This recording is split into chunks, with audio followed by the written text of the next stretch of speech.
Bonjour à tous. Alors, comme il a été dit dans l'introduction, nous allons entamer en 15 vidéos une étude biblique à la lumière de la foi catholique. Alors, qu'est-ce que ça veut dire à la lumière de la foi catholique?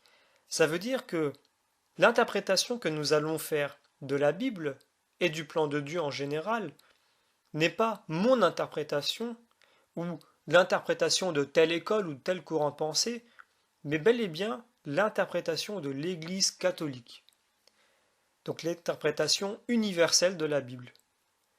Alors, cette petite étude biblique va permettre à tous d'avoir une certaine base qui leur permet de naviguer dans la Bible et de pouvoir tirer de bons fruits de l'interprétation biblique. Alors, nous allons voir dès maintenant pourquoi est-ce que cela est important. À l'écran, vous voyez maintenant une petite image de Saint François de Sales. Alors je remercie par avance les sites où se trouvent ces images qui m'ont permis justement d'illustrer cet enseignement. Et donc nous voyons à l'écran Saint François de Sales, muni d'une Bible, mais il faut savoir à l'avance que, au départ, Saint François de Sales, lorsqu'il est rentré dans la prêtrise, s'est retrouvé avec des prêtres qui se sont enorgueillis de la parole de Dieu, de la connaissance qu'ils ont obtenue de la parole de Dieu. Alors justement, pendant un bon moment, il est resté éloigné d'une interprétation trop profonde des Écritures parce qu'il se disait que l'interprétation des Écritures rendait orgueilleux, puisque la connaissance rendait orgueilleux. Et c'est un piège dans lequel il ne faut pas tomber. Seulement, un jour, il lui vient un élève, un disciple, du nom d'Antoine de Padoue, qui lui dit: Eh bien, non, en vérité, on peut tout à fait interpréter la Bible, la connaître, aller très profondément dans la connaissance biblique, à partir du moment où l'on garde les trois vertus théologales que nomme saint Paul en 1 Corinthiens chapitre 13, où il dit la foi, l'espérance et la charité. Il cite ces trois vertus théologales et c'est ce qui vont faire que l'étude biblique est utile. Elle ne sera utile uniquement si elle fait grandir votre foi, votre espérance et votre charité, et donc votre relation avec Dieu et votre relation avec votre prochain. Et donc rentrer dans une charité beaucoup plus profonde, dans une compréhension plus profonde, dans un amour du prochain, et non pas dans un mépris, dans un écrasement du prochain ou dans un orgueil qui fait que l'on se verrait trop bon parce que l'on sait des choses que les autres ne savent pas. Dans ce sens-là, saint François de Sales a raison de rester éloigné d'une interprétation trop profonde, mais il avait tort, puisque à partir du moment où l'on garde ces trois vertus théologales, eh bien, la compréhension biblique ne peut être que bonne pour l'âme et pour son prochain. Alors, entre les deux images, j'ai mis un petit versus, VS. Évidemment, ils ne sont pas ennemis ni adversaires, mais c'est pour bien montrer la différence qu'il y a entre les deux façons de penser, qui sont toutes les deux bonnes. En réalité, il faut s'éloigner de l'orgueil, puisque c'est ce que saint François de Sales craignait. Il ne craignait pas l'étude biblique, mais il craignait d'en devenir orgueilleux, comme certains prêtres qu'il a pu voir. Et de l'autre, saint Antoine de Padoue avait raison lorsqu'il disait que non, il faut étudier la Bible, et même si l'on peut aller très loin dans l'étude biblique, eh bien, il ne faut pas hésiter, parce que tant que l'on garde les trois vertus théologales, c'est utile. Alors, avant de commencer dans la Bible, eh bien, nous allons voir quel est le début de tout. Qu'est-ce qu'il y avait avant la Bible? Qu'est-ce qu'il y avait avant les hommes? Avant la création? Eh bien, avant la création, il y avait Dieu. Dieu est éternel. Il est amour, tel qu'on peut le lire en 1 Jean chapitre 4 verset 8. Dieu est amour. Ça ne veut pas dire que Dieu a de l'amour. Ça veut dire qu'il est substantiellement l'amour. C'est-à-dire que lui-même, comme il ne change pas, tel qu'on peut le voir dans le chapitre 3 de l'Exode, où Dieu dit à Moïse: Je suis celui qui suis, ou je suis celui qui est.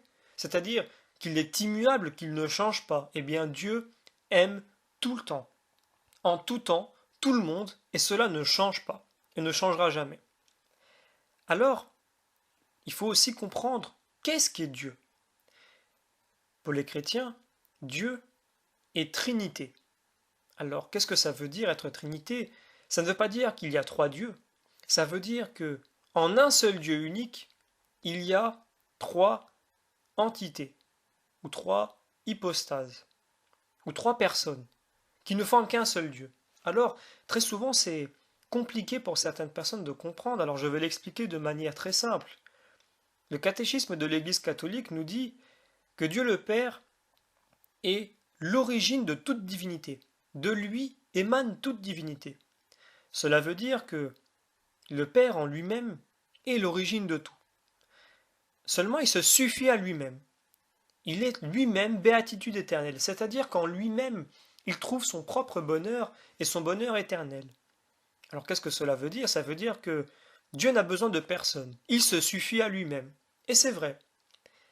Alors, dans cet amour éternel, comme il se suffit à lui-même et qu'il se contemple lui-même, il a une propre conception de lui-même qui est donc parfaitement lui-même, puisqu'il se conçoit parfaitement lui-même. Imaginez-vous vous concevoir vous-même, alors quand vous imaginez, vous imaginez une image imparfaite, c'est normal, vous êtes vous-même imparfait, vous avez des capacités imparfaites, donc le résultat de cela est que vous avez une conception imparfaite de vous-même. Mais Dieu, quand il s'imagine lui-même, quand il se conçoit lui-même, eh bien cette conception de lui-même est exactement lui-même, à 100%, substantiellement. Et donc, cette image, c'est le Fils. Alors le Père contemple le Fils puisque c'est exactement lui-même, et comme ce Fils est exactement le Père, alors le Fils aussi se contemple à travers le Père. Il y a une contemplation réciproque qui donne un amour profond entre les deux, qui est le Saint-Esprit. Et donc, cela montre bien qu'il n'y a bien qu'un seul Dieu, puisque le Fils n'est que l'image du Père, tel que nous le dit la Bible, et le Saint-Esprit, l'amour qui résulte des deux, du Père et du Fils. Alors, dans cette famille chrétienne, on pourrait le dire, dans cet amour éternel qu'il y a entre le Père, le Fils et le Saint-Esprit, eh bien, il y a de la part de Dieu une, j'allais dire une suffisance, mais c'est pas exactement le terme, il faudrait parler plutôt qui se suffit tout simplement à lui-même et qui n'a vraiment besoin de rien. Et donc, il veut gratuitement partager cet amour qu'il y a dans la Trinité. C'est donc gratuitement qu'il crée des êtres humains. Très souvent, quand on pose la question à certaines personnes pour savoir mais pourquoi Dieu nous a créés, certains répondent que c'est pour l'adorer. Eh bien, ce n'est pas tout à fait vrai, puisque cela impliquerait, justement, que Dieu aurait besoin de nous. Or, nous venons de voir que Dieu n'a pas besoin de nous. Il veut simplement donner gratuitement à qui le veut. Donc il y a le libre arbitre. Alors, tel que le dit la Genèse, Dieu créa le ciel. Alors, cette phrase qui se trouve dans le premier chapitre de la Genèse, dans le premier verset où l'on voit Dieu créa les cieux et la terre, eh bien cela veut dire aussi que Dieu créa le monde invisible, par l'intermédiaire du terme ciel, et le monde visible, donc par l'intermédiaire du terme terre. Alors, Dieu créa le ciel, cela veut dire qu'il créa le monde immatériel, le monde des esprits, donc les anges. Les anges ont le libre arbitre, et comme on vient de le voir, ils sont purs esprits, donc ils sont immatériels. Alors, quand Dieu crée les anges, il leur donne le choix, soit de se soumettre à lui, soit de ne pas l'accepter. Donc c'est le libre arbitre. Cette soumission est immédiate, puisque ce n'est qu'une soumission d'intelligence. Soit on accepte, soit on n'accepte pas. Et donc, les anges font leur choix. Dès le moment où ils l'acceptent, ils rentrent dans la vision béatifique, donc dans le paradis. C'est là où nous aussi, nous souhaitons arriver. C'est donc le 7e ciel, c'est la vision béatifique. Alors, pour ce qui concerne les anges, cette entrée est immédiate. Ils ont simplement à se soumettre intellectuellement, puisqu'ils ne sont qu'esprits, et intelligence, eh bien, soit ils acceptent, soit ils n'acceptent pas. Pour ceux qui ont accepté, ils ont la mission de guider les hommes vers le salut, sur une base très simple que l'on retrouve dans le Nouveau Testament, qui est le plus grand d'entre vous sera le plus petit, ou sera votre serviteur. C'est-à-dire que il faut que l'ange guide l'homme dans ce but-là, dans le but de le faire un homme humble, une personne humble, une personne aimante, qui est pleine de charité et d'empathie pour son prochain, c'est-à-dire une personne qui s'écrase elle-même, qui s'oublie elle-même pour servir son prochain et pour l'aimer. C'est dans ce but-là que les anges nous guident. Alors, c'est pour cela que l'on parle d'ange gardien. Souvent, ça fait rire et puis on pense tout de suite que c'est un mythe, mais la réalité, c'est que l'Église reconnaît non seulement l'existence d'anges, mais surtout le fait qu'ils peuvent influencer dans notre vie et nous aider. Je peux donner quelques exemples. Par exemple, vous conduisez votre voiture et puis vos clés tombent par terre, vous essayez de les ramasser et puis vous ne regardez plus tout à fait devant vous, et là, à peine vous avez lâché du regard, vous regardez de nouveau, et voilà qu'une voiture arrive en face. Et là, d'un réflexe qui n'est pas de vous, vous tournez le volant et vous évitiez de manière miraculeuse cette voiture. Eh bien, cela peut être tout à fait votre ange gardien, qui a tourné ce volant pour vous éviter une mort atroce. C'est possible. C'est à vous de discerner, vous le sentirez si c'est de vous ou si c'était de quelqu'un d'autre. Je peux aussi donner un autre exemple. Une fois, j'avais un ami qui avait perdu ses clés, qui ne les retrouvait pas, et qui, à force de chercher, de chercher, de chercher, tout d'un coup a une image dans la tête, exactement de là où se trouvent ses clés, telles qu'elles sont dans l'image. Alors il s'y rend immédiatement et il trouve les clés dans cet endroit-là, exactement comme elles se retrouvent dans l'image qui lui a traversé l'esprit. Pourtant, ce n'est pas lui qui les a posées là, quelqu'un les avait trouvées et les avait remises ici. Il ne les avait pas vues à cet endroit-là auparavant. Ça peut être tout à fait l'ange gardien qui a mis cette image dans la tête de mon ami et qui a fait qu'il a retrouvé finalement ses clés. Alors, évidemment, il ne faut pas attribuer à l'ange gardien toutes ces choses-là. Ça peut être une intervention qui se passe une, deux ou trois fois dans la vie, mais elles sont suffisantes pour aider l'homme. Ça peut être aussi un moment où vous êtes en train de marcher dans la rue, vous hésitez entre deux passages, deux rues, et vous vous dites bah, c'est le même chemin pratiquement, mais je vais passer plutôt par là. Et des fois on fait ce choix un peu machinalement, automatiquement. Ça peut aussi être l'ange gardien qui nous a guidés plutôt vers cette rue plutôt que dans l'autre, pour la simple et bonne raison que dans l'autre on aurait peut-être été victime d'un accident ou d'une agression. Alors encore une fois, il ne faut pas attribuer tous ces actes aux anges, mais il faut prêter attention puisque souvent ça peut arriver. Alors, de la même manière que Dieu a créé le ciel, eh bien, il a aussi créé la terre. Lorsqu'il créa la terre, cela veut dire qu'il créa le monde matériel. Le monde matériel, donc, tout ce qui est visible, tout ce qui est pour l'homme touchable, sensible. Donc l'homme, la terre, etc. Donc il crée l'homme aussi avec le libre arbitre. Cette fois-ci, l'homme n'est pas seulement esprit, mais il est aussi corps. Et l'unité harmonieuse qu'il y a forme l'âme, eh bien, c'est pour cela que l'homme est le sommet de la création, puisqu'il harmonise deux natures différentes, qui ensemble forment l'âme, l'âme étant l'unité, la cause d'unité entre le corps et l'esprit. Et c'est pour cela que la soumission de l'homme est différente de celle des anges. La mission de l'homme est de devenir comme Dieu, et donc aussi aider son prochain à devenir comme Dieu. Devenir comme Dieu, ça veut dire devenir infiniment amour, charité, humilité. Je rappelle qu'au sein de la Trinité, il y a cet infini amour entre le Père, le Fils et le Saint-Esprit, mais il y a aussi une soumission réciproque entre les trois. Une soumission d'amour et non pas une soumission de force. C'est-à-dire que le Père se soumet au Fils, puisqu'il lui dit « Je ne peux me contempler que par toi », et le Fils se soumet au Père, puisqu'il lui dit « Je n'existe que par toi ». Il y a cette soumission réciproque, et l'homme doit se soumettre à son prochain pour être à l'image de Dieu. pour pouvoir vivre avec Dieu dans la vision béatifique. Dieu dit à Moïse que personne ne peut voir Dieu sans mourir. Cela veut dire que personne ne peut voir Dieu sans s'écraser intérieurement, sans mourir intérieurement, sans être infiniment humble et charité. Et donc, le but de l'homme est de devenir comme Dieu.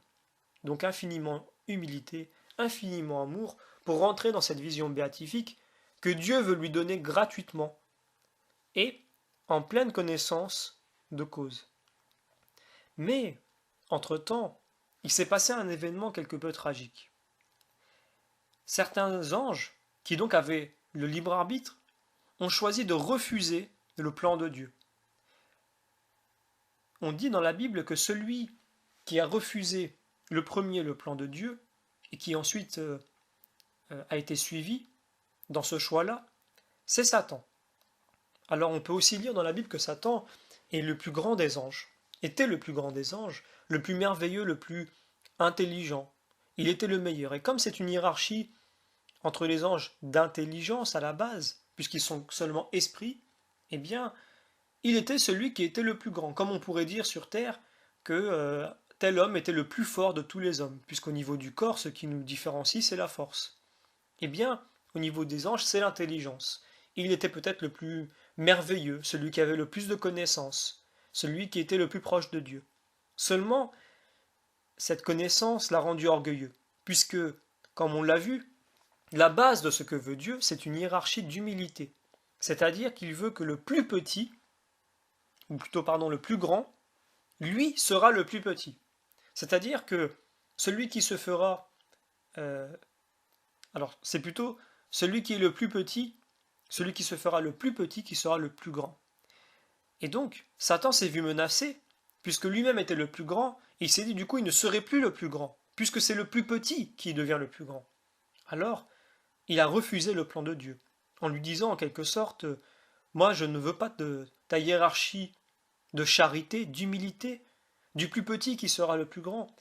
Je pense que la hiérarchie qui est la bonne, c'est la hiérarchie de puissance, de force, d'intelligence, et du coup, il garderait son rang. Et c'est cela que voulait en réalité Satan.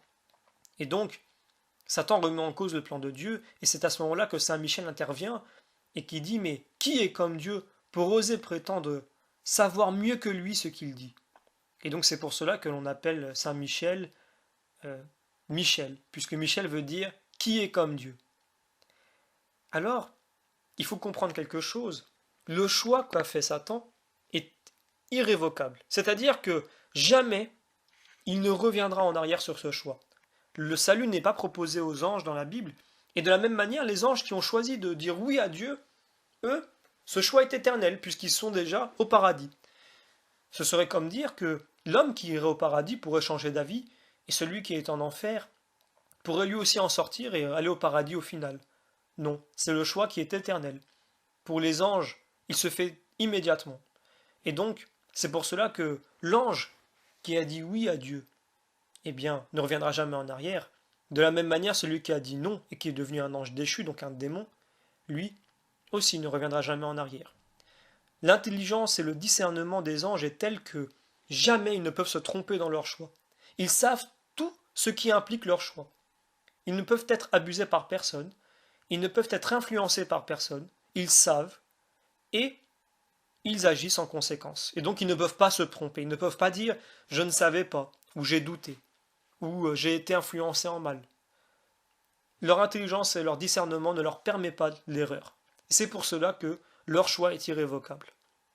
Alors, comme ils sont maintenant l'antithèse de Dieu, et l'antithèse du plan de Dieu, eh bien, leur but n'est plus de mener l'homme vers le salut, donc vers la vision béatifique, mais cette fois-ci, de les amener à la perdition, c'est-à-dire vers ce qui a été la cause de leur rébellion, à savoir ne plus servir le plan de Dieu et être le plus petit, le plus humble, afin d'être le plus grand dans le royaume des cieux, mais plutôt d'être le plus grand, le plus fort, pour montrer à Dieu que Satan a raison, que finalement, ce qui doit primer, c'est l'intelligence, la puissance et donc l'orgueil. Satan veut montrer qu'il a raison, mais il a tort. Et c'est son orgueil qui le rend aveugle et qui lui fait croire qu'il pourrait avoir raison. Alors j'indique en bas de ce diapo quelle est la juste place des anges déchus, donc des démons dans la foi catholique. Alors, on retrouve souvent des personnes, même au sein du catholicisme, dire que le démon, en fait, n'existe pas, c'est simplement le fruit du péché ou le fruit de notre psychologie. Et donc, il faudrait qu'il nous explique comment Jésus-Christ euh, a été tenté dans le désert. Est-ce qu'il a été tenté par son péché? Il y a un problème puisqu'il est sans péché. Est-ce qu'il a été tenté par sa psychologie? Cela voudrait dire que Jésus était défaillant et qu'il pouvait euh, tomber encore une fois dans le péché, dans l'imperfection, et ce n'est pas possible puisqu'il était parfait. Et donc, il faut bien se rendre compte, il faut bien se rendre à l'évidence que, de toute façon, c'est ce que l'Église dit, eh bien, les anges et les démons existent, ce sont des entités réelles, et elles ont une influence sur nous. Donc, comme on l'a vu, pour les anges, une bonne influence, une influence dans le but de nous amener dans la vision béatifique, et aussi pour les démons, une influence qui serait néfaste, mauvaise pour l'âme. Alors, il y en a une déjà qui fonctionne sur chacun des hommes, qui est la tentation. Le démon peut nous tenter. Alors l'homme peut être tenté par son propre péché, par sa propre concupiscence, et il peut aussi être tenté par le démon ou par le monde. Et le démon peut aussi accroître un de nos péchés pour que nous tombions plus facilement. Et donc c'est pour cela que il ne faut pas mettre toute la faute sur le démon, comme il ne faut pas mettre toute la faute sur soi-même. Il y a toujours un équilibre et il faut savoir discerner. C'est important parce que l'Église condamne le fait de se déresponsabiliser, de dire ce n'est pas ma faute, c'est le démon qui me tente et il est plus fort que moi.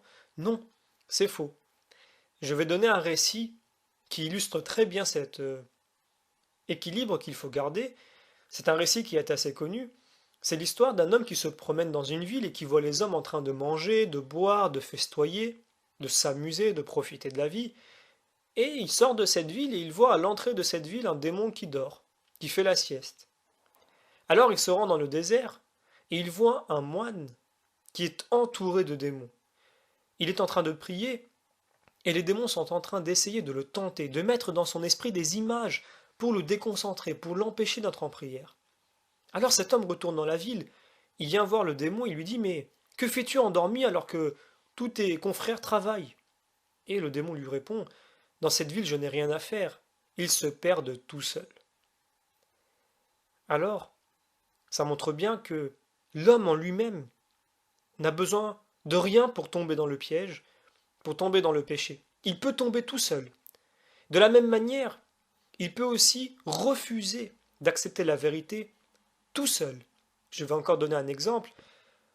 Quand Jésus exorcise dans le Nouveau Testament un homme, eh bien, il en exorcisé plusieurs. À un moment, il y avait des pharisiens qui étaient présents.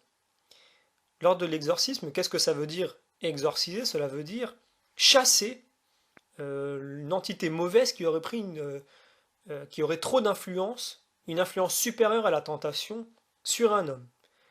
Eh bien, quand le démon part, c'est qu'il a obéi à l'ordre qui lui a été donné, contre son gré. Mais il obéit parce qu'il ne peut pas faire autrement. Il est soumis. Eh bien, dans cet épisode-là, le démon fuit.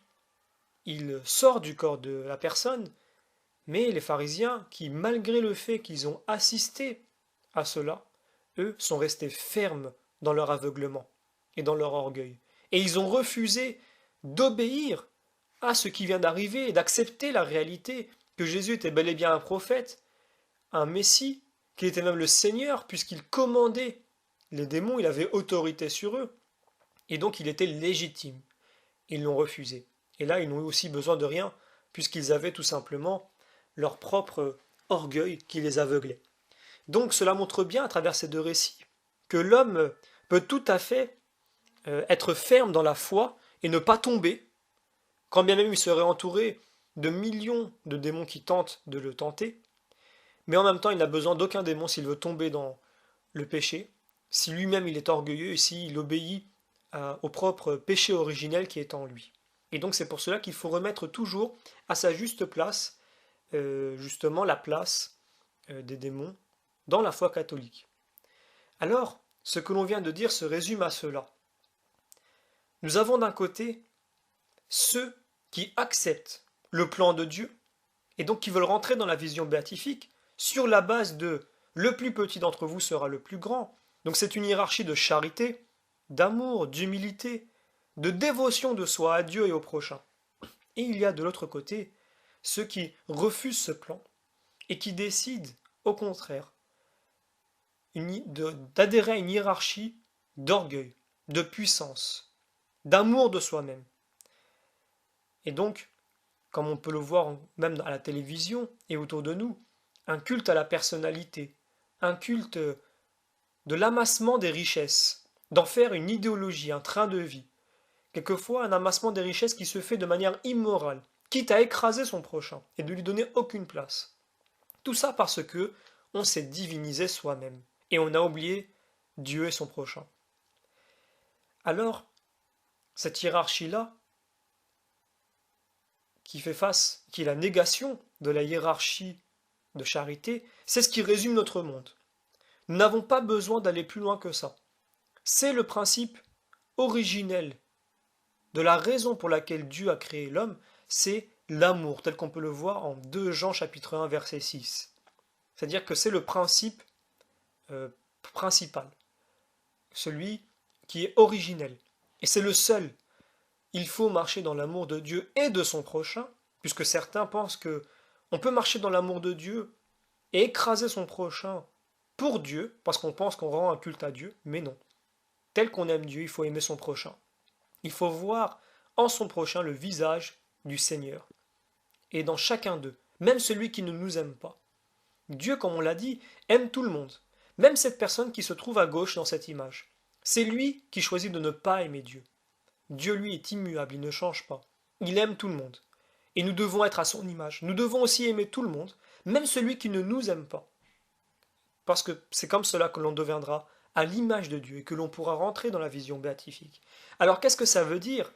Ça veut dire que le monde est beaucoup plus simple que ce qu'on imagine. C'est-à-dire que le démon aime beaucoup créer de mauvaises pistes. Il aime beaucoup nous perdre. Notamment quand on tombe dans le piège de ces petits débats entre catholiques, protestants, orthodoxes, musulmans, athées, juifs, bouddhistes, hindous, etc. Le démon nous divise de cette manière-là pour que nous ayons plutôt le regard sur nos différences et non pas sur ce qui nous unit, ce qui peut nous unir et ce qui peut nous faire grandir dans la foi et nous faire développer des qualités d'amour qui sont nécessaires, comme je l'ai déjà dit, pour rentrer dans la vision béatifique. Ce qui nous ferme les portes du royaume des cieux et du paradis, c'est l'orgueil, c'est l'oubli de Dieu et de son prochain, puisqu'on ne peut pas être comme Dieu si on décide d'être sa négation. Et donc, qu'est-ce que cela veut dire? Cela veut dire que, de la même manière qu'une personne qui se dit chrétien, mais qui est orgueilleux, qui n'aime pas son prochain, se ferme lui-même les portes du paradis, celui qui n'est pas chrétien, qui aime son prochain, qui aime Dieu, lui, développe des qualités qui fait qu'il ne sait pas fermer les portes du paradis, bien au contraire, il est en train de se les ouvrir.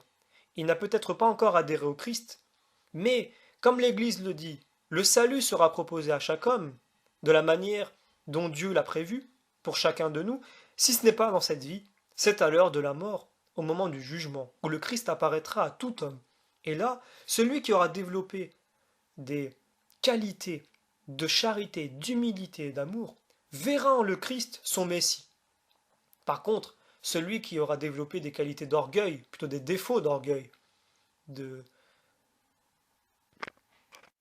colère, de méchanceté, de mépris de son prochain, lui par contre verra en enfer, dans l'enfer du démon, son propre paradis. Pour reprendre une phrase de saint Augustin, qui décrit parfaitement bien en une seule phrase ce qu'est le paradis, ce qu'est l'enfer, il dit ceci. Le paradis, c'est le complet oubli de soi pour Dieu et son prochain.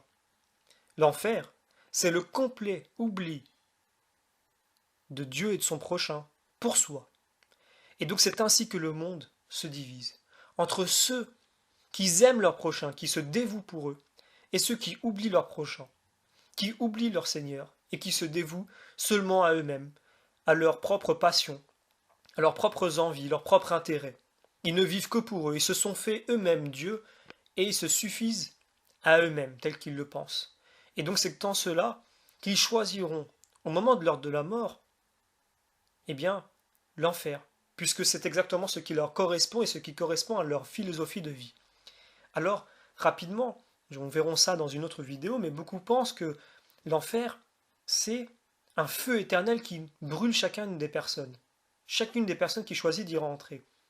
Alors, on se dirait, mais même le plus vil des personnages, même le plus méchant ne choisirait pas une telle issue, puisqu'on vient de le voir, l'enfer est un choix, et non pas une condamnation, plutôt une fatalité, pour utiliser un mot plus approprié.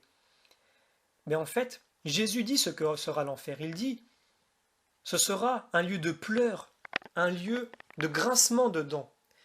Et les personnes seront dans le feu éternel. Alors, beaucoup ont pris ce terme de feu éternel de manière littérale. En réalité, ça ne veut pas dire qu'il y aura du feu et que les gens y brûleront.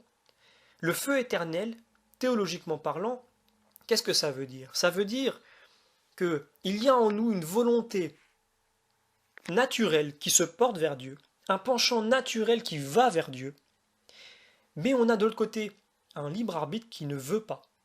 Je choisis de ne pas choisir Dieu. Et donc ces deux choses contraires, ces deux sentiments contraires constituent un frottement qui s'appelle le feu éternel. C'est donc cette frustration éternelle d'être voué à Dieu, mais de le refuser par son libre arbitre. Et donc, il y aura, comme l'a dit Jésus, des grincements de dents, des pleurs, et de manière éternelle, puisque éternellement, notre âme voudra de Dieu, il voudra le voir, rentrer dans la vision béatifique, mais notre libre arbitre dira non, je refuse d'avoir des qualités de charité, d'humilité, je m'en fiche. Moi, ce que je veux, c'est moi-même, et je veux voir Dieu, et je veux le voir sans avoir ces qualités-là. Alors, c'est comme cela que le monde se divise, et c'est pour cela que le chrétien doit aimer son prochain, absolument, quel qu'il soit, même celui qui le déteste, il doit l'aimer. Saint Paul disait que nous n'avons pas affaire à des ennemis de chair, mais à des ennemis d'esprit. C'est-à-dire que nous avons affaire uniquement à des ennemis spirituels.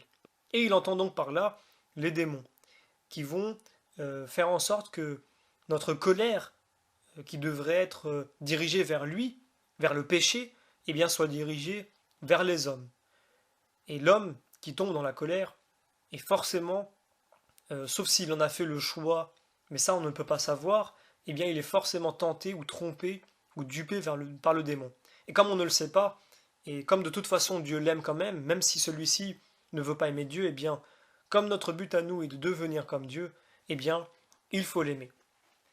Alors, avant de démarrer la Bible, nous allons l'introduire. Alors, qu'est-ce que c'est que la Bible? La Bible, c'est l'histoire de l'humanité. C'est l'histoire d'une humanité qui a choisi de quitter Dieu, de s'éloigner de lui. Mais Dieu a voulu sauver cette humanité. Alors, on voit comment Dieu prépare cette salvation, si on peut le dire ainsi, au début, avec certains petits personnages, Noé, Abraham, puis Moïse. Nous verrons comment Dieu s'y prend.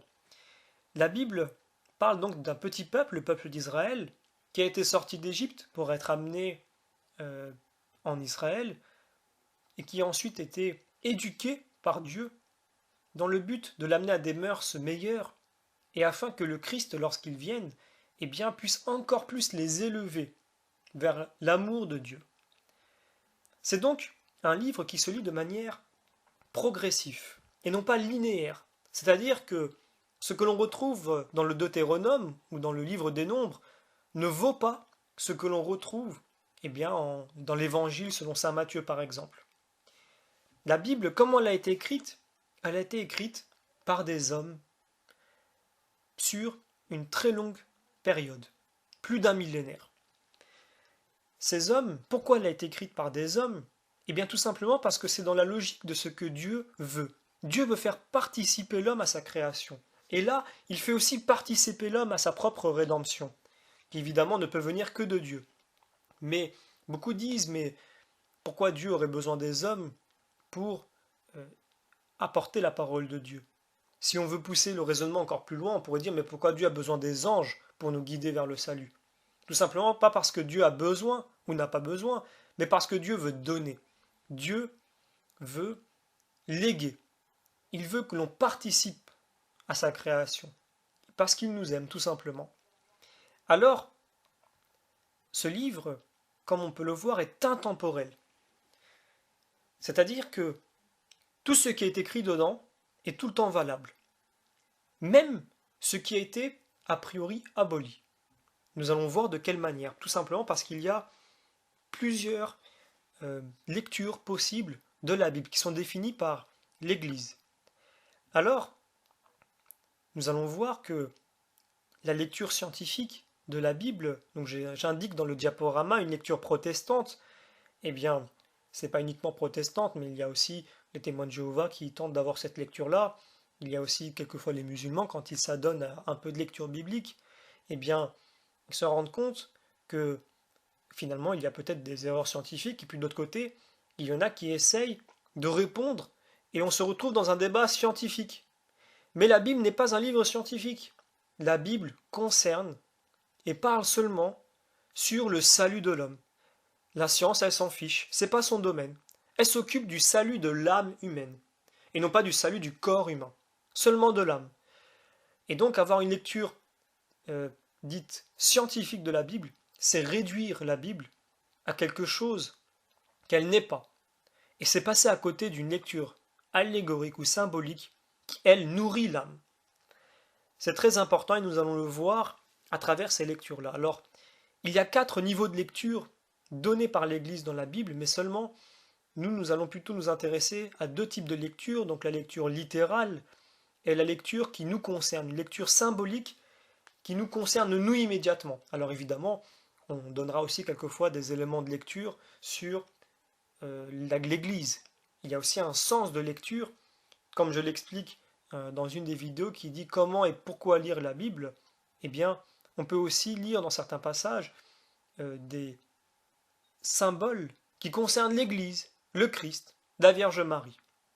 Alors, je vous invite à lire les 3 premiers chapitres de la Genèse, et comme c'est une vidéo, vous pouvez très bien mettre pause, et donc je vais enchaîner immédiatement avec ce que l'on peut déduire justement de la lecture de ces 3 premiers chapitres.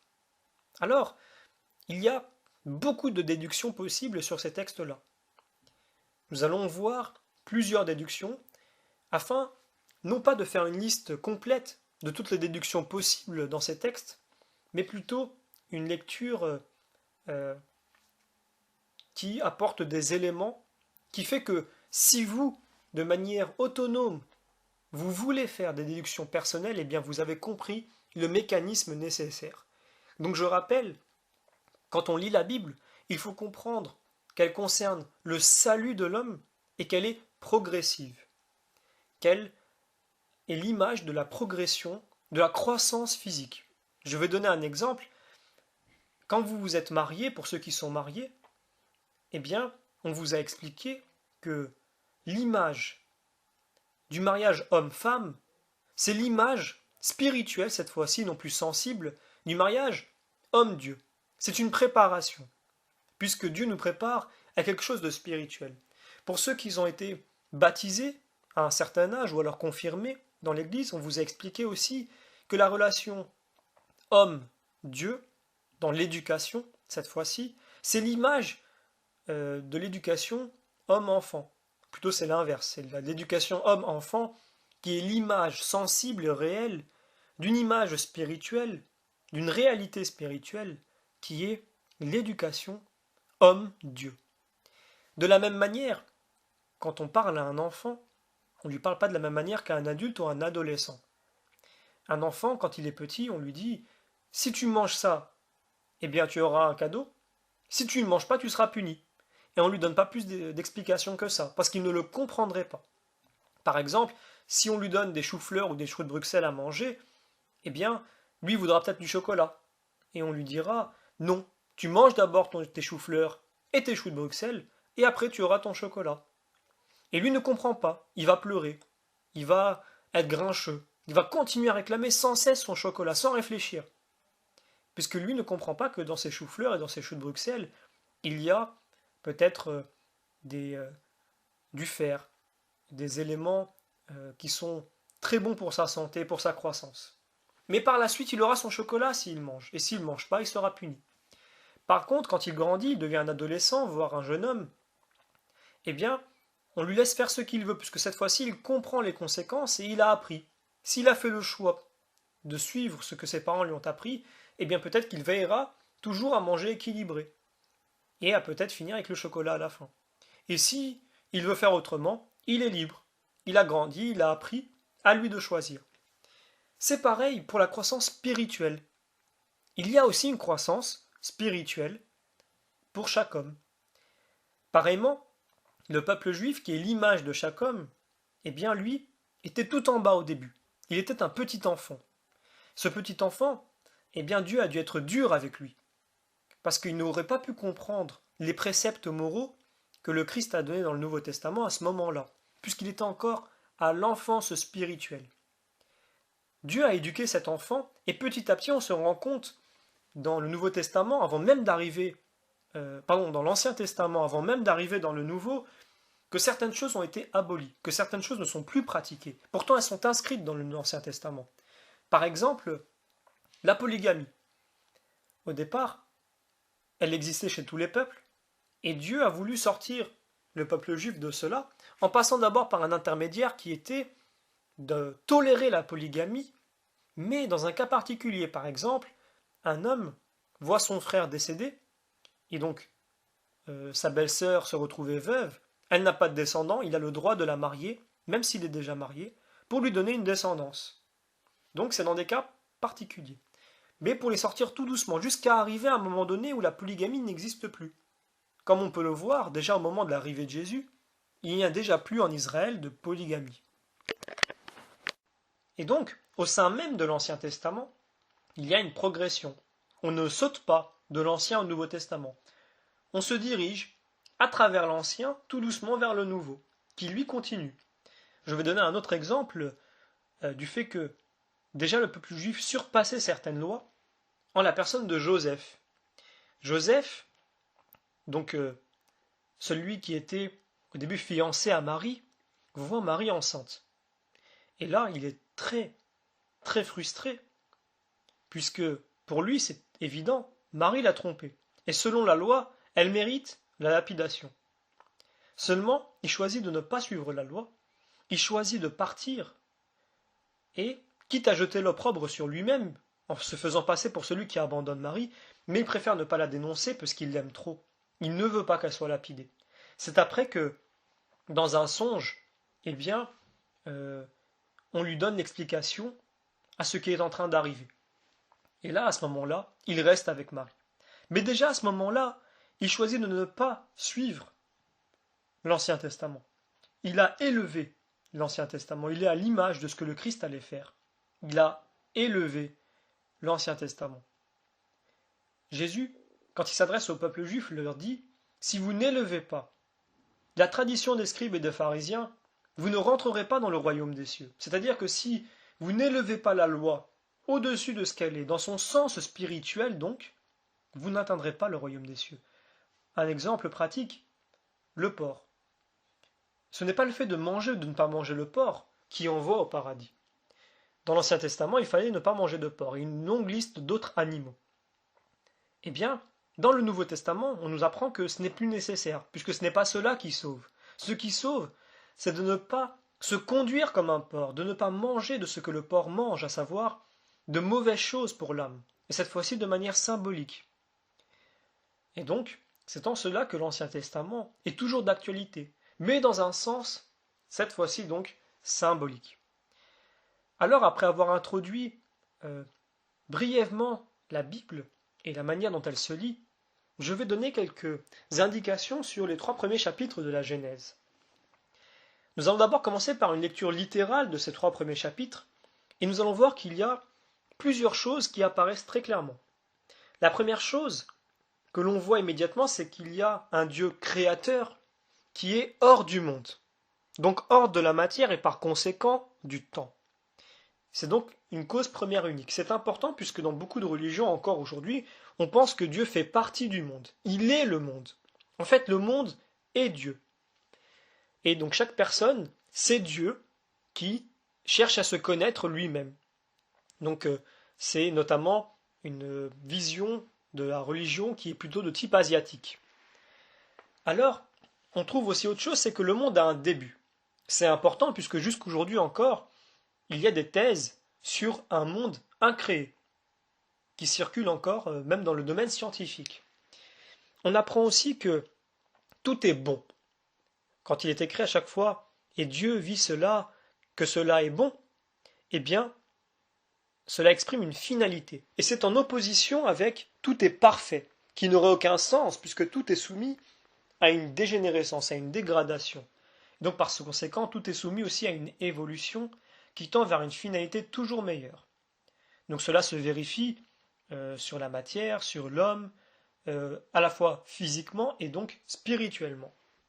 Et donc on voit pour l'homme que lui, par contre, on dit qu'il est très bon. Quand Dieu crée l'homme, il vit que cela était très bon, en opposition à que cela est bon. Tout simplement parce que l'homme est le sommet de la création. L'homme est ce qui se fait de mieux dans la création puisqu'il harmonise, comme on l'a vu, deux natures, et il est le seul à faire cela. On voit encore aussi qu'il y a une montée dans la création. C'est-à-dire que, hormis les passages où il est écrit que Dieu créa le ciel et la terre, et Dieu créa l'âme de l'homme, tout le reste est en fait une évolution à partir d'une création déjà existante. Dieu fait évoluer ce qu'il a créé et on voit une montée en termes de degré de vie. Donc d'abord les plantes, qui est le degré de vie le plus simple, ensuite les animaux, ensuite l'homme. On apprend aussi que Ève est prise de manière imagée de la côte d'Adam, l'os le plus proche du cœur. Cela montre que la femme a une place particulière pour l'homme. Il l'aimera. Et elle n'est pas prise de la main, puisque cela aurait voulu dire qu'elle est simplement une simple servante, toujours dans la symbolique.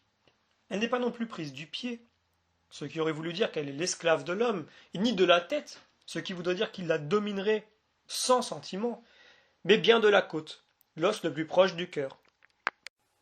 On peut encore déduire que la sexualité est une chose qui est voulue par Dieu. C'est donc pas une fatalité ou une chose ignoble qui nous vient du péché, que Dieu a dû réglementer par le mariage, puisque beaucoup pensent cela. Non, c'est une chose qui est voulue par Dieu. Et ce qui appuie cette affirmation, c'est le fait que l'homme est le seul, mis à part quelques exceptions très rares dans la nature, à avoir une sexualité face à face, plutôt que ventre contre dos. C'est donc le signe que la sexualité humaine a un sens plus profond. Les deux peuvent communiquer, échanger. Et c'est ce qui diffère de la relation sexuelle bestiale, ventre contre dos, qui est simplement pour une reproduction en vue de la préservation des espèces, alors que dans le face-à-face, il y a une vraie relation, un échange, une communication, une union. Alors si on continue encore dans cette lecture littérale, on remarque que le démon existe, qu'il est une entité à part entière et qu'il est à différencier de l'homme. On apprend aussi que ce même démon est inférieur à Dieu et qu'il n'est qu'une simple créature. Et donc il n'y a pas de manichéisme possible, il n'y a pas de dualité. Certes, soit on fait la volonté de Dieu, tel que Jésus le dit, soit on fait la volonté du malin, puisqu'il n'y a pas de milieu, mais cela n'empêche pas que d'un côté nous avons le Seigneur et de l'autre côté une simple créature. On apprend aussi que Dieu laisse le démon approcher l'homme quand cela lui plaît. Donc on le sait déjà, on le sait aussi dans le récit de Job, mais le récit de Job ne fait qu'apporter des informations supplémentaires pour notre compréhension de cette approche. Donc notamment dans le récit de Job, Dieu a permis une plus grande emprise du démon sur Job dans le but de lui faire grandir dans la foi, dans le but de mener comme un combat spirituel, un saint combat. Alors, on apprend aussi que la punition du démon est qu'il rampera sur le sol, ce qui veut dire qu'il rampera sur terre. Ça veut dire qu'il sera attiré par le monde, le matériel, la gloire matérielle, auquel il n'a pas accès puisque lui-même est immatériel de nature. On apprend aussi que la punition de l'homme, c'est qu'il sera frappé par ce qui le touche au plus profond de lui, à savoir ne pas toujours pouvoir gagner sa vie et subvenir aux besoins de sa famille. Et il sera dépendant lors de la vieillesse alors qu'il est voué à une indépendance et une force à l'origine. On apprend aussi que la femme accouchera dans la douleur et donc la vie qu'elle donne devient une douleur, non seulement à l'enfantement, mais aussi lors de la séparation avec l'enfant, lorsqu'il se marie et quelquefois dans l'attitude ingrate qu'il peut retourner. Elle sera soumise à l'homme. Pourquoi elle sera soumise à l'homme? Eh bien, tout simplement parce que du fait qu'Adam et Ève ont refusé le plan de Dieu, cette relation, cette hiérarchie de charité, où le plus petit, le plus humble, le plus fragile, lui est le plus grand, eh bien il bascule immédiatement dans la hiérarchie d'orgueil. Et là, dans cette hiérarchie, où c'est la puissance, la force qui prime, cette fois-ci, c'est une soumission de force, il n'y a plus une soumission d'amour, et là la femme se retrouve en bas, au lieu de se retrouver en haut dans la hiérarchie. D'ailleurs, depuis que le Christ est revenu, qu'il a rétabli de nouveau cette hiérarchie, on le voit bien, la Vierge Marie est la plus grande des personnes après Dieu, et ça sera le cas pour toujours. Et c'est une femme. Et donc là, la hiérarchie initiale a bel et bien été de nouveau rétablie. Alors on apprend aussi que l'arbre de vie est désormais inaccessible, donc la vie éternelle n'est plus possible. Alors on déduit encore beaucoup de choses. On déduit aussi que, comme on vient de le voir, une lecture scientifique n'est pas bonne. Elle ne donne pas le sens allégorique que nous allons voir, elle passe à côté, donc elle passe à côté de ce qui nourrit l'âme et du but primordial de la Bible. Mais on se rend compte qu'il y a même des erreurs scientifiques. Tout simplement parce que une lecture scientifique n'est pas possible. Ce n'est pas le but de la Bible, ce n'est pas le domaine de la Bible. Le domaine de la Bible, c'est le salut de l'homme. Quand la Bible parle de la création d'Adam, elle parle en fait de la création de l'homme spirituel, de l'homme pensant, donc de l'âme de l'homme, et non pas du corps physique. C'est-à-dire que il peut tout à fait venir de l'évolution de l'hominidé vers l'homme, il peut tout à fait avoir été créé immédiatement. On ne le sait pas. Cela dépend de ce que la science résultera, et la science pense plutôt pour une évolution de l'hominidé vers l'homme. Mais ça, ce n'est pas grave. Que ce soit l'un ou l'autre, eh bien, cela ne nous intéresse pas, puisque ce qui nous intéresse, c'est le salut de l'homme, son âme. Et c'est ça que la Bible traite. De la même manière, la science ne peut rien prouver en ce qui concerne l'âme, en ce qui concerne la création de l'âme, et elle n'a pas à le faire puisque ce n'est pas son domaine. Son domaine se limite à ce qui est matériel, quantifiable, sensible. Et je vais donner un exemple d'erreur que l'on pourrait faire dans la Bible si on avait une lecture scientifique. Donc on a dit déjà que le fait d'avoir une lecture scientifique nous faisait passer à côté du sens spirituel que nous allons aborder tout de suite, mais cela nous fait faire des erreurs. Notamment, on peut voir dans l'Ancien Testament que la lune comme le soleil sont considérés comme deux luminaires. Or, on le sait qu'aujourd'hui, c'est faux. Le soleil est un luminaire. La lune ne fait que refléter une lumière. En lui-même, il n'est pas un luminaire. En tout cas, il n'est pas un luminaire au même titre que le soleil. Mais, au moment où cette révélation est faite, c'est une grande avancée, puisque, à l'époque, on adorait les astres, et là, on apprend que les astres, en fait, ce sont des corps inertes, qui ne font que renvoyer de la lumière ou produire de la lumière. Rien de plus. Donc, au moment où c'est écrit, dans cette lecture-là, cela fait grandir l'âme et la foi de la personne et l'amène vers son salut. Et nous, aujourd'hui, nous avons une autre type de lecture de ce même passage qui ne concerne plus immédiatement les astres, mais bien autre chose. Et donc le texte, qui est pourtant le même, nous indique deux choses, plusieurs choses même, à différentes époques selon la croissance spirituelle de chaque personne. Alors, nous allons pouvoir commencer la lecture allégorique, symbolique. Alors, je pense que beaucoup n'ont pas remarqué que dès les premiers versets du chapitre 1 de la Genèse, on retrouve la Trinité et le baptême. On peut lire au commencement Dieu, donc Dieu le Père. On peut lire l'Esprit de Dieu au-dessus des eaux, donc le Saint-Esprit. Et Dieu dit, la parole, le Logos, donc le Fils. Et immédiatement, Dieu nous révèle la Trinité, dès ses premiers versets. Pourtant, ce texte était lu par les Juifs autrefois, ils n'ont pas fait cette déduction. Et c'est normal, mais aujourd'hui nous pouvons la faire à la lumière du Nouveau Testament, et justement après cette progression spirituelle. On peut aussi lire que Dieu sépare la lumière des ténèbres. Alors qu'est-ce que ça veut dire?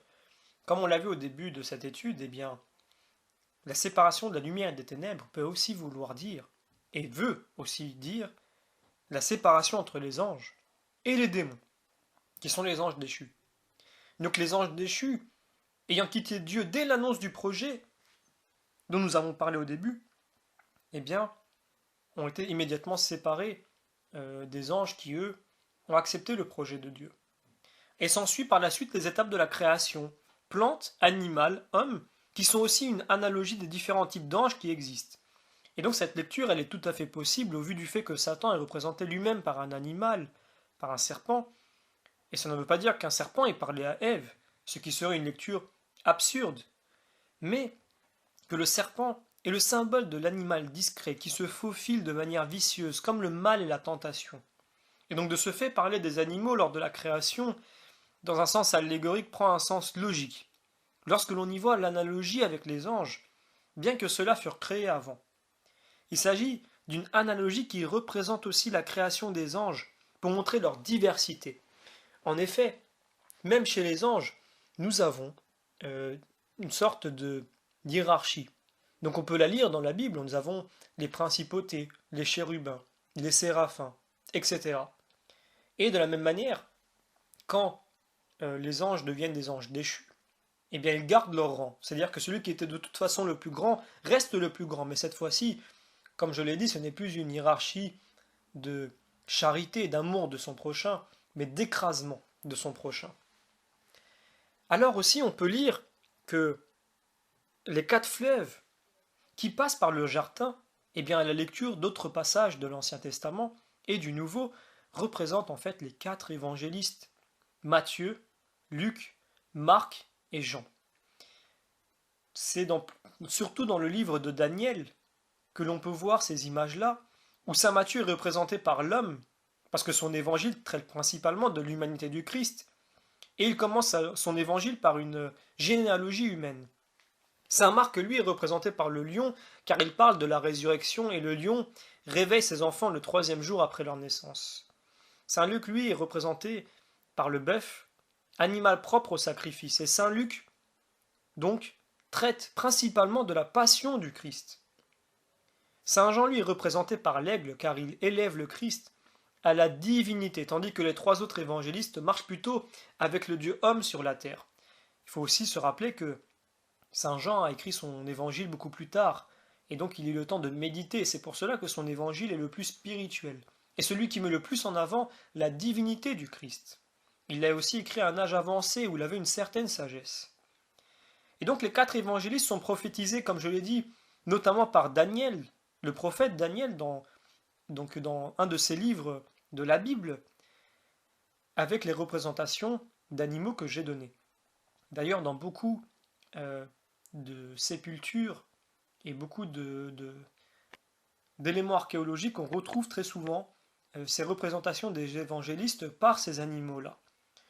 Et donc dans la Genèse, les fleuves qui sortent justement du jardin, qui est représenté aussi par le cœur de l'homme, puisqu'à un moment donné, on peut lire que Dieu marchait dans le jardin, puis que d'un seul coup, il quitte le jardin, c'est parce qu'à ce moment-là, il marchait dans le cœur des hommes, il était en union avec eux, et quand les hommes ont refusé, par l'intermédiaire d'Adam et Ève, cette union, eh bien, il ne marchait plus dans leur cœur. Et donc, c'était déjà prévu à l'avance qu'il y aura un salut pour l'homme. Et ces fleuves qui quittent le jardin d'Éden, ou qui le traversent, eh bien, le pison, c'est Saint Jean, le Guillon c'est Saint Matthieu, l'Euphrate c'est Saint Luc, et le Tigre c'est Marc. Alors il y a aussi une autre illustration symbolique que l'on peut retrouver dans ces passages de la Genèse, notamment Ève qui sort de la côte d'Adam. C'est une lecture, en réalité, de l'épée qui perce le cœur de Jésus, d'où sort le sang et l'eau. Le sang et l'eau, c'est le symbole de la vie, et donc de la femme qui donne la vie, et de l'Église qui est l'épouse. Alors, la symbolique qui est là-dedans est très forte. On le sait, Dieu créa l'homme et la femme, à son image. C'est bien écrit, homme et femme il les créa.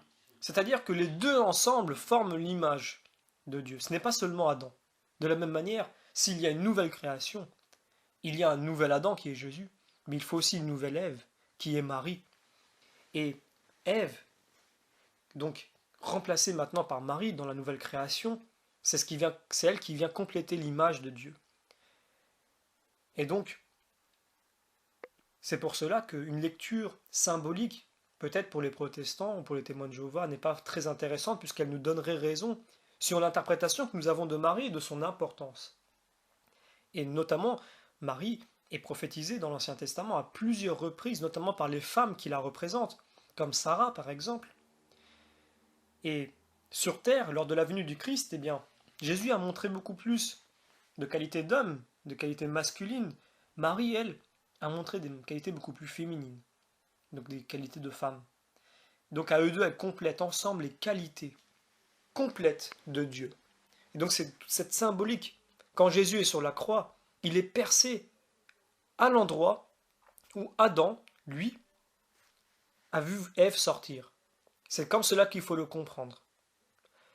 C'est donc réellement dans ce sens-là que l'épisode sur la croix de Jésus qui est percé par le glaive sur le côté, eh bien, est l'image de Ève qui sort de la côte d'Adam. Alors on apprend aussi que l'épreuve de l'arbre est symbolique de l'humilité qu'il faut pour voir Dieu et que le choix entre le bien et le mal représente le mystère de l'iniquité. C'est un choix que nous faisons à chaque instant et que nous aurons à faire de nouveau une fois à l'heure de la mort. Et ainsi nous aurons accès, ou pas, à l'arbre de la vie. Nous pouvons aussi faire une lecture concernant les chérubins qui sont devant l'arbre de vie, qui représente la limite de la vie, ce qui veut dire qu'il n'y aura pas d'éternité, et allégoriquement, l'arbre de vie, c'est ce qui représente la croix. Puisque le fait de croire en la mort et la résurrection du Christ, eh bien, avec les qualités qui vont avec, c'est ce qui nous sauve. Alors, c'est ainsi que se termine cette première leçon, qui est quelque peu condensée et résumée, mais c'est le but.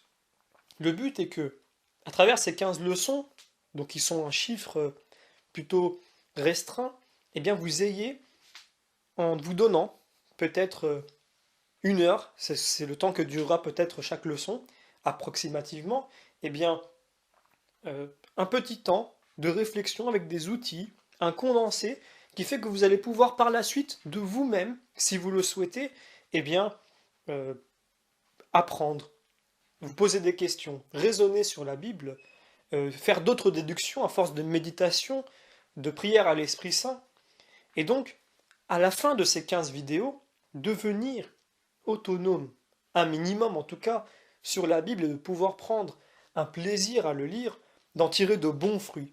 Et c'est donc pour cela que je vous invite à regarder la seconde vidéo, donc qui va redémarrer du moment où Adam et Ève reçoivent leur punition de Dieu et de voir comment Dieu a agi juste après, quelle est la manière qu'il a utilisée pour montrer que l'homme est le seul qui est responsable de son propre malheur, quel est le fruit, le résultat, la conséquence de l'absence de Dieu, puisque Dieu s'est retiré du jardin, et nous allons voir comment Dieu fait le choix, après nous avoir montré par plusieurs épisodes clés que l'homme sans Dieu ne produit que le mal, eh bien, Dieu va nous montrer comment il reprend avec l'homme, il reprend son travail avec lui petit à petit, il va cheminer avec lui, jusqu'à arriver, nous allons voir, au peuple juif. et donc par la suite au Christ et à l'Église d'aujourd'hui.